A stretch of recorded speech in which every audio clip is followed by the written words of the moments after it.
Hello and welcome to यूआस। हो चुका आगाज, अब रण की तैयारी है। जी हाँ दोस्तों, एकदम सही सुना आपने। आप सभी लोगों को जानकारी है कि आप लोगों की परीक्षाओं का अनाउंसमेंट हो चुका है। केवल बस फॉर्मेलिटी बाकी है और आप भी एकदम अलर्ट हो गए हैं बहुत समय से। आइए आज करते हैं पीएम ऑफ नाउन। नाउन का पीएम करते हैं। और माय डियर, अब आपको ध्यान रखना है कि प्रत्येक टॉपिक का हम लोग इसी तरीके से प्रैक्टिस करेंगे, टॉपिक वाइज प्रैक्टिस करेंगे। और ये टॉपिक वाइज प्रैक्टिस में जितने टाइप के क्वेश्चन किसी भी टॉपिक से आते हैं वो सारे के सारे क्वेश्चंस आपको मिलेंगे। तो आइए शुरू किया जाए। आप एक बार संकेत दें, थम अप करके बताइए क्या सभी आप लोग तैयार हैं। इस प्रैक्टिस को बढ़ाया जाए, शुरू किया जाए। Let's commence. Find out the error in each of the following sentences, if any.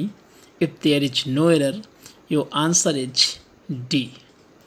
In one of our first conversation, she informed me that she had lost her husband in a bus accident.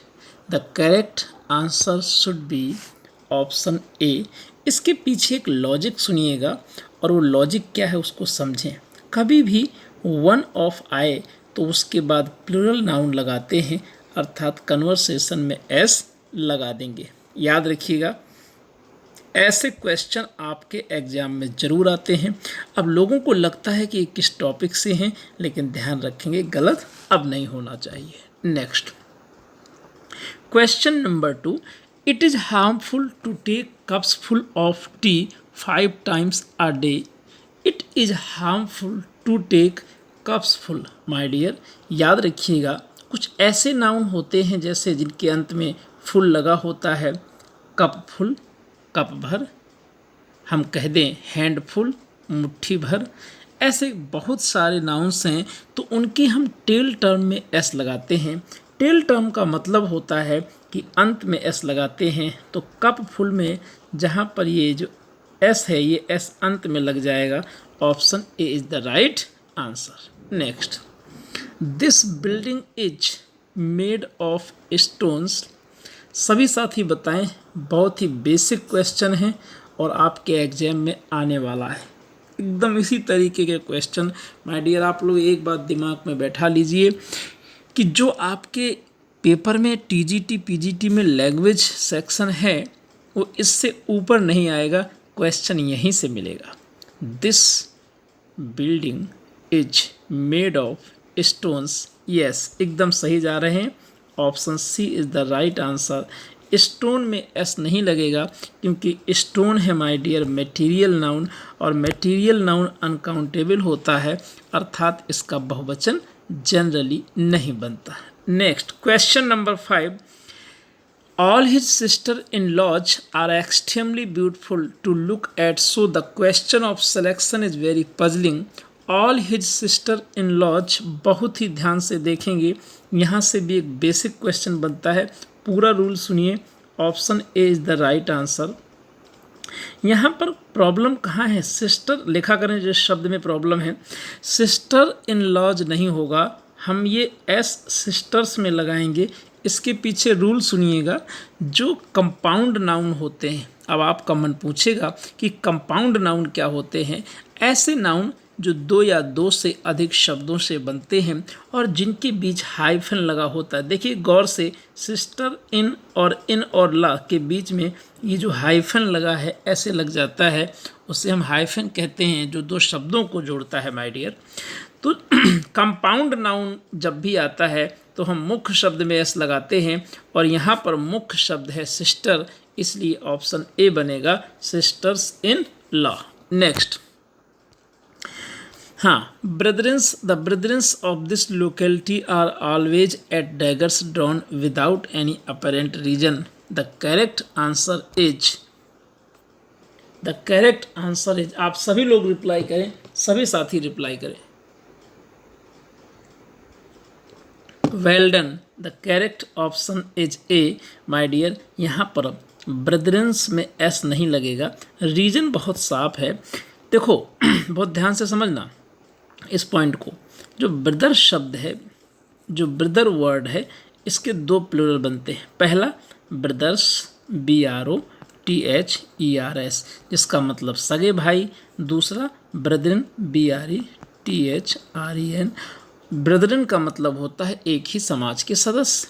तो ये भी तो plural है, और जो already plural number होता है उसमें हम एस का यूज नहीं करते, तो निश्चित तौर पर यहाँ आपका ऑप्शन लगेगा A. Next question number 7, Sachin Tendulkar had scored more than 5000 runs no error.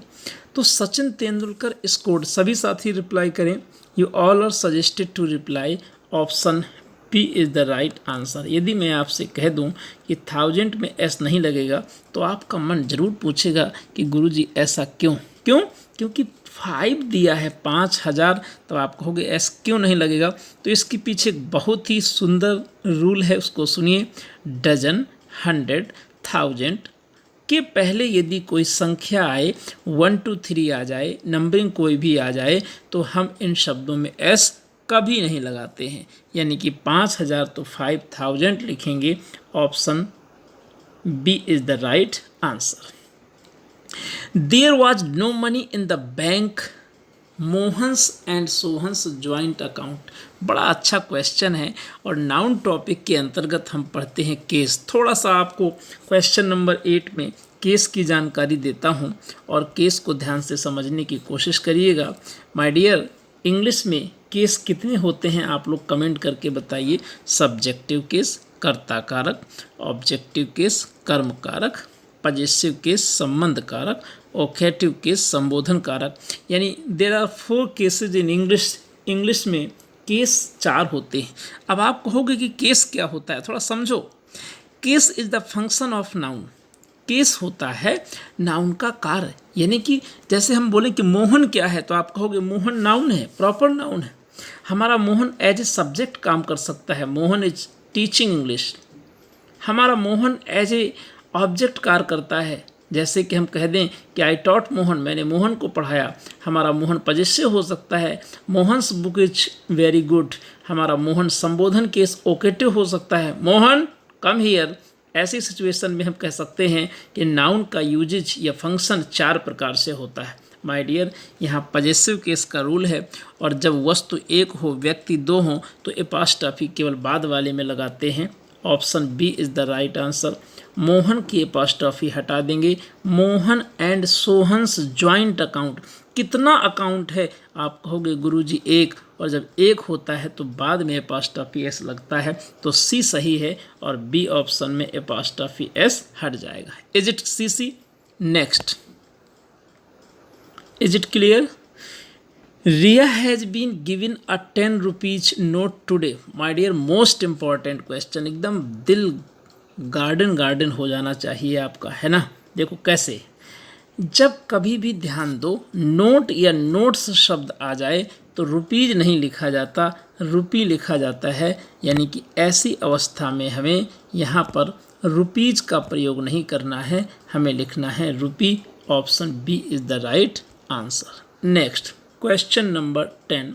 Question number 10, the poetries of R N Tagore has been taught in the class.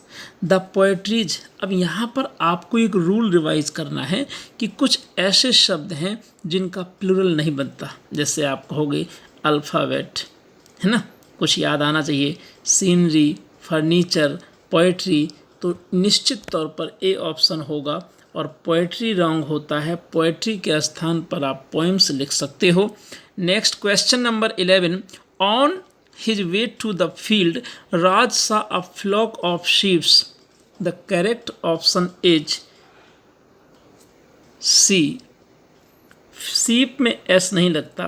कुछ ऐसे नाउन हैं which are used alike singular as well as plural. कुछ ऐसे noun से my dear जो singular और plural में एक जैसे रहते हैं, जैसे swine, sheep, deer. Swine, sheep, deer. Salmon, है ना, सैमन एक प्रकार की मछली होती है। आप सभी को ये चीज़ याद होना चाहिए। अब पूरे के पूरे आप रूल का रिवाइज करें। सैमन के अलावा कॉड एक मछली है, और आपको एयरक्राफ्ट, स्पेसक्राफ्ट, सीरीज, स्पीसीज, इनका प्लूरल कभी भी नहीं बनता, या आप ऐसे कहो कि इनका सिंगुलर और प्लूरल एक समान रहता है। एक भेड़ है तो आप शीप कहोगे, 10 भेड़ें हैं तो भी आप शीप ही कहोगे, और इसके साथ 3 और याद रखना, शीप, आप सैमन, ट्राउट, कॉड, 3 मछलियाँ याद रखना, सैमन, कॉड, ट्राउट, और 3 एनिमल्स, 3 जानवर याद रखना, स्वाइन, मादा सूअर, फिर बोलोगे आप शीप, भेड़, और डियर, हिरन। ठीक है, ये याद रखोगे। एयरक्राफ्ट, स्पेसक्राफ्ट, सीरीज, स्पीसीज, इतने शब्द आपको रिवीजन करना है। और नेक्स्ट देखते हैं 12 नंबर में कह रहा है Deepak has 4 man servants where as Alok has got only 1 woman servant. Deepak has got 4, यहाँ पर सही ऑप्शन होने वाला है क्या? A is the right answer. Man के स्थान पर मैन होगा। अब इस रूल को आपको समझना होगा। यदि कोई ऐसा कंपाउंड नाउन है जिसके प्रारंभ में मैन या वुमन आता है तो दोनों पार्ट का बहुवचन बनता है, मैन का मैन होगा और सर्वेंट का servants. Option A is the right answer and most important question. This type of questions are asked in your real exam. Next, hundreds of passers-by spotted at the place of accident. Hundreds of passer-by, हमेशा याद रखना ये passer-by means राहगीर होता है। एक trick ही आज आपको दे देता हूँ और इस ट्रिक को ध्यान से समझिए, जीवन पर्यंत काम आएगी। कभी भी प्रेपोजिशन में एस नहीं लगाते हैं, पासर में एस लगेगा, पासर्स बाय। जैसे लुकर ऑन मीन्स दर्शक होता है, LOOKER ऑन। अब आपसे कहें बहुवचन बनाना है तो कभी भी ऑन में एस नहीं लगेगा, लुकर में एस लगेगा तो लुकर्स ऑन हो जाएगा। अब नेक्स्ट पॉइंट ध्यान से देखिएगा और पूरे मन से समझिएगा। Next, the moon has hidden her face behind the hills. अब माय डियर यहाँ पर हम PM करेंगे इस पूरे के पूरे टॉपिक का, और वो क्या है? Moon has hidden. पहली चीज़ सुनिए कि यह आप फटाफट जवाब देते रहिए, तब तक मैं एक्सप्लेन कर रहा हूँ। यहाँ पर यह रूल लिया गया है किस टॉपिक से?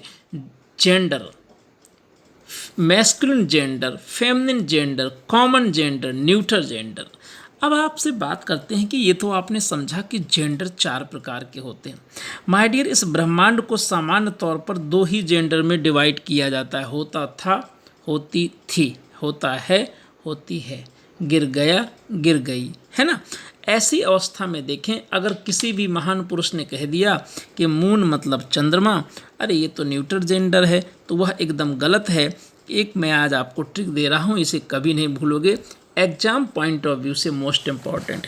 इस ब्रह्मांड में जितनी चीज़ें आपको अच्छी लगती हैं, आकर्षित करती हैं, जितनी भी चीज़ें आपको अच्छी लगें, आकर्षित करें, तो समझ लेना कि वो फेमिनिन जेंडर है। और जितनी भी चीज़ें आपको बुरी लगें, क्या लगें? बुरी लगें, ठीक है ना, बदसूरत लगें, तो वो समझ लेना कि मैस्कुलिन जेंडर है। चंदा मामा आपको अच्छा लगता है? चांद सा चेहरा तेरा, है ना, अच्छा लगता है कि नहीं? बोलो। जब अच्छा लगता है तो ये फेमिनिन जेंडर है, और जब फेमिनिन जेंडर है तो यहाँ हर लिखा है, इसलिए नो एरर। मज़ा आया कि नहीं? बताओ, सभी लोग बताओ।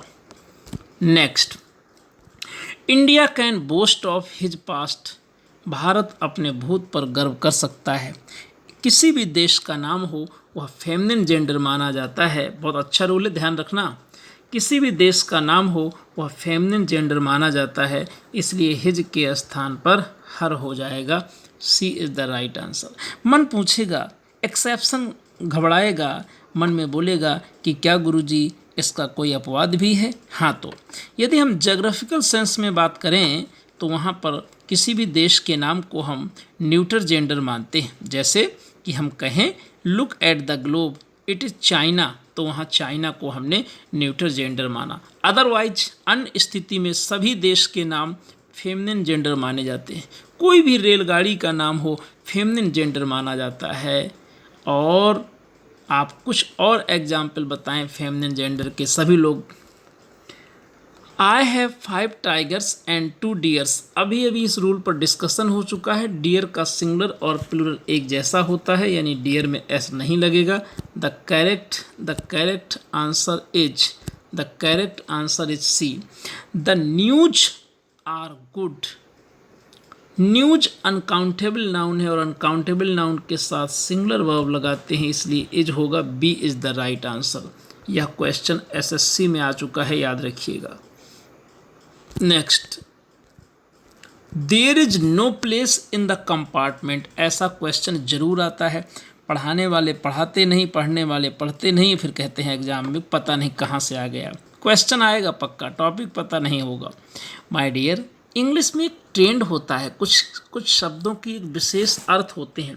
प्लेस का अर्थ है लखनऊ, कानपुर, बिजनौर, झांसी, सुल्तानपुर, अमेठी, बलिया, शाहजहांपुर, लखीमपुर खीरी, गोंडा आदि etcetera.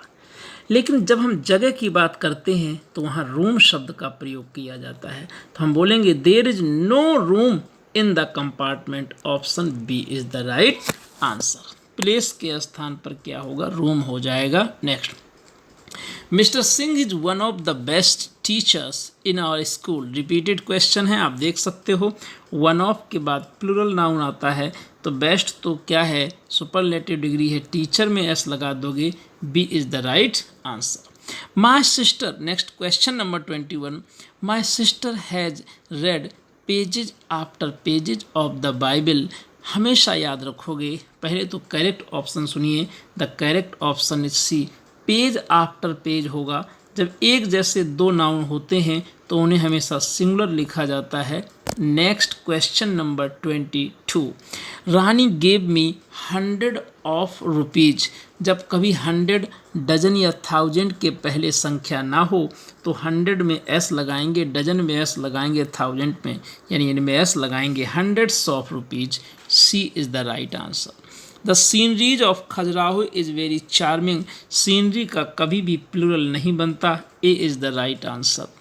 He is one of the tallest boy in the class. बार बार आ रहा है, मतलब परीक्षा में आएगा, याद रखना, भूलना मना है, एकदम बिल्कुल पक्का याद कर लो। टॉलेस्ट बॉयज हो जाएगा, वन ऑफ के बाद प्लूरल नाउन लगाते हैं। आज का लास्ट क्वेश्चन स्क्रीन पर, the beautiful surrounding of the place enchanted me. Enchanted means मंत्रमुग्ध करना। हम सराउंडिंग को जब नाउन के रूप में यूज करते हैं तो हमेशा उसके साथ एस लगाते हैं और इसका मतलब होता है वातावरण। The beautiful surroundings of the place enchanted me, B is the right answer. इस तरीके से आज आप लोगों ने नाउन का पीएम किया और नेक्स्ट पीएम हम लोग करेंगे सैटरडे के लिए ही तैयार रहिएगा। और नेक्स्ट जो आप पीएम करने वाले हो वो क्या, वो आर्टिकल्स होगा। अच्छे से पढ़ के आइएगा। और इतने कम समय में आपने इतने सिलेक्टेड क्वेश्चन सीखे हैं।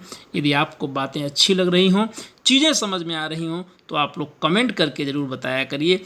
साथ ही साथ में इस वीडियो को शेयर करिए ताकि ज़्यादा से ज़्यादा लोग देखें। हमारा भी मॉरल बूस्टअप होता है कि नहीं, काम करना चाहिए क्योंकि इतने लोग इसको देखते हैं। तो फिर लगे रहिए, बिल्कुल निराश नहीं होना, हम आपके साथ हैं। जो कहोगे सो मैं प्रैक्टिस लेकर के आऊँगा। आपके एग्ज़ाम हॉल तक आपके सर आपके साथ रहेंगे। Take care, all the best.